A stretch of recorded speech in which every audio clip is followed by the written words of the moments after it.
This film introduces the visual designer for Raspberry Pi product with a simple flashing LED project. Select the flowchart option from the new project wizard and then choose Raspberry Pi as the family and the Pi 3 as the controller. When you complete the new project wizard, you will find that the Raspberry Pi component has been placed on the schematic for you and a blank flowchart has been created for your program. Our first task now is to add the LED and button to the project. In Visual Designer, right-click on the project tree and select the Add Peripheral command. Now switch to Breakout Peripherals and then double-click on one of the LEDs to add it to our project.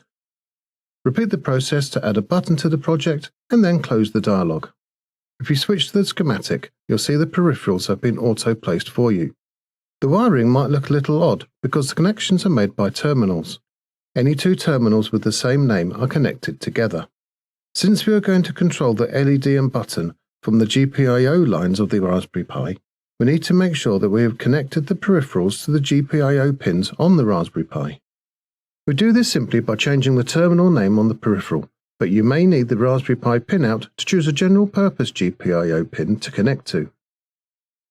Having connected up the electronics, we need to write the controlling program, so switch back to the Visual Designer module. The beauty of Visual Designer is that you can expand the peripherals in the project tree to access their methods. For example, if we expand the LED peripheral, we can simply drag and drop the ON method into the loop routine.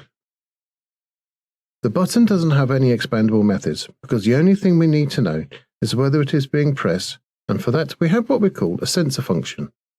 The sensor function for the button will return true if it is pressed and false if it isn't. If we drag across from the button onto the flowchart, we'll actually get a decision box that will allow us to split our code into two paths depending on whether the button is being pressed. At the moment, we are constantly testing if our button is being pressed and turning the LED on if it is. However, we still need to tell the program what to do if the button is not pressed. We want to turn the LED off, so drag and drop the OFF method into some free space alongside the other routine. Now click on an output node on the decision block, and then click on the input node at the top of the OFF routine. Complete the program flow by connecting from the bottom of the OFF routine to the main loop. That's it. Press the play button to run the simulation and test out the program. When you click on the button, the LED should light up, and when you release, the LED should turn off. The last step would be to program the physical Raspberry Pi.